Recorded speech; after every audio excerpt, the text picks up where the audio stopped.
Okay, my friends, Roger one more time, Mudfossil University. This is kind of funny. Now, I've been working with John Slutton down in the Amazon. He's with the Shipibo Nation down there, and they are endorsing mud fossils. Very interested. I've become friends with actually the ambassador to the nation down there. Now, he says, I showed the solar man. They're putting solar panels in, they're upgrading, they're putting food sources in, they're doing all kinds of stuff to try to help the people down there. Now, he says he's going to bring him a mud fossil head that he had found. He says once they see it and you can explain their eyes open except for PhDs. They must have signed an oath to keep the scam alive. Look at this. Who's going to deny this? Right? You going to deny that? That's not your average head. Right? Now, I also have things that nobody can deny. I mean, I have a goose head here. That's absolutely a goose's head. And I have the DNA certified giant humans and others the same size as us. Right? And then I also have no toes, which are new species. I haven't had these DNA certified. I'm done doing all the tests. Somebody else is going to have to step up and do their own job that they should have been doing, because now they look kind of foolish. This is also DNA certified human. CAT scan, DNA tested, every single way. It's all anatomy verified DNA. And the tests I have shown them over and over and over. And this is a human lung. Any first-year anatomy student or even first-year high school student will understand that's a human lung. And that's the pleura of the lung, which is the outer heavy-duty coating that protects it. And that's like fascia, they call it. All right, so this is what we're looking at, these kind of things. And this goes back a long time. It's time to start, just see what it is, and let's openly discuss it. Now, this goes back 8.5 years ago. This is one of the fingertips from this hand. That's the palm. And if you look at it carefully, you see that silver coating there? That's grip skin. That's this left hand. And it's only up to about here.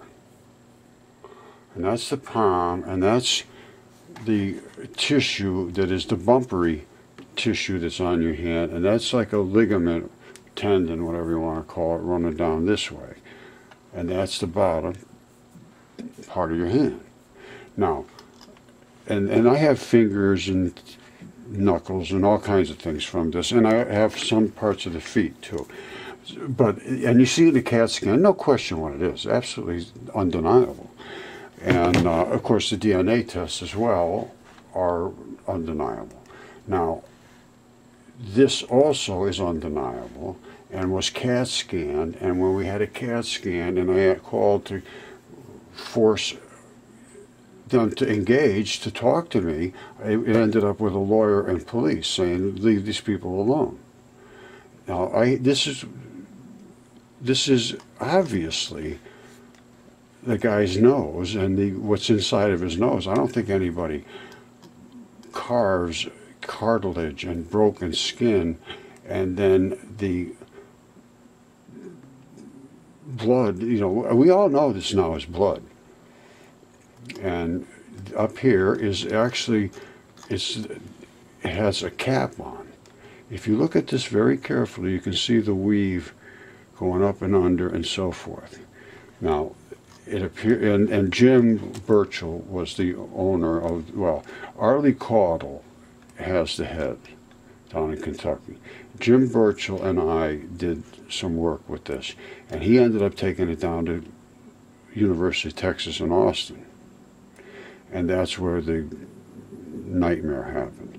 And it ended up that I wanted to ask him questions about it, and what happened was there was zero response, none whatsoever, zero.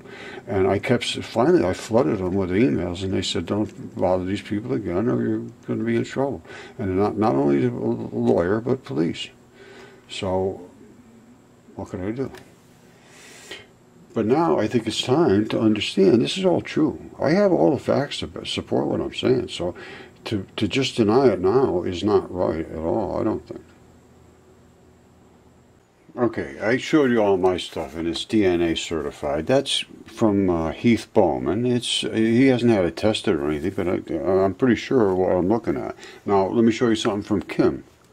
All right, I've looked at this extremely well. I've worked with Kim for quite a bit, and you can tell by the textures of the skin in certain areas, and the creases, the eyes, the blood vessels, all that. That is a real head, and it could be of a naga. All right, this is underneath. That's a vein in the artery coming up into the neck, into the head, it appears to me. All right, there's the back of the head, and it has flutes running down the back, and that looks to me like a concussion wound. I mean, obviously you can see the blood is coming out of it, and it appears like it probably died laying this way. That was down, and the blood ran out through this area here. Now, I told you, there's giants all over the place. They've been just ignored. This is a no-toe, but the toes have been eroded away, and you can see them. They seem to have been a ton of different types of no-toes. Now, I have this style right here. This is mine. And Tish has this where hers are eroded away, and you can see on the sides of them, you can see there's springs in them instead of tendons, which is what we have.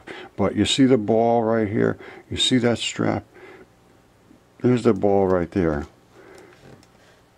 And that's that strap running right up, see? Now, this, and that's just the saddle where the bone sits from above.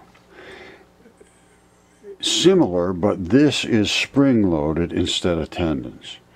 So there's a lot to look at, and I have a ton of different styles of the no-toes. I have a lot of different ones. So does she. This is some of hers. And they actually look like they were constructed. That almost looks like a wing nut to me with a stud. And there would have been a big pad on the bottom almost. And they look like they are literally a separate different pad. I mean, I don't know if they're bolting them on or not. These were obviously some form of a construction. This just shows what the tendon and the heel strap look like, and that's exactly what Tish's stuff is. Here it is, one that's completely eroded. You see that? There's that tendon ball, and there's the strap running up, which would have run right up to the top, straight across here to the leg that goes up here, which is a bone, and it sits in this saddle.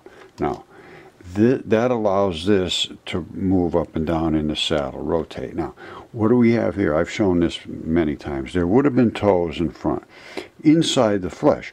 But when they came up a little bit, then that would start to rock. When it did, it would pull this little lever here, and this little shaft, you see it going right up here?